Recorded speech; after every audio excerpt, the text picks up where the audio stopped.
সবজির বাজারে শ্রাবণের বৃষ্টিতেও যেন হাত পোড়ার দশা। বর্ষায় সরবরাহ কম আর পরিবহন খরচ বেড়ে যাওয়ার কথা বলছেন বিক্রেতারা। মাছের দামেরও একই হাল। বৃষ্টি হলে মাছের দাম কেন বাড়বে বুঝতে পারছেন না ক্রেতারা। চরম বিপাকে নিম্ন আয়ের মানুষ। বিস্তারিত জানাচ্ছেন মুনিয়া জুথি।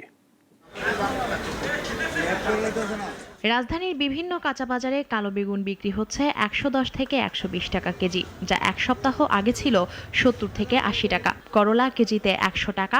টমেটো ও পেঁপের দামও লাফিয়ে বেড়েছে। বিক্রেতারা বলছেন, বৃষ্টি আর সরবরাহ সংকটের কারণে এই বৃদ্ধিকে ঠেকানো যাচ্ছে না। মাছের মধ্যে ইলিশের দাম এখন ক্রেতাদের নাগালের বাইরে।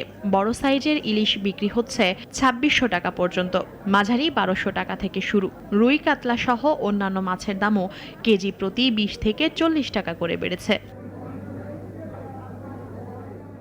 দাম বাড়ায় নিত্যপণ্য কেনা অনেকের জন্যই কষ্টকর হয়ে দাঁড়িয়েছে। বাজারে আসা অনেক ক্রেতাই বলছেন, দিন দিন কেনাকাটার তালিকা ছোট করতে হচ্ছে। বাজার পরিস্থিতি একটু কিছু কিছু পণ্য আছে একটু বেশি হাই প্রাইস রাখতেছে, আর দরদাম না করলে আসলে যে যেমনে পারতেছে আর কি তার থেকে তেমন ভাবে নিতে। বৃষ্টির কারণে কিছুটা দাম কোনো জিনিসের একটু বেশি। সবজির বাজারে গেলাম, সেখানেও কিছুটা বেশি মনে হলো।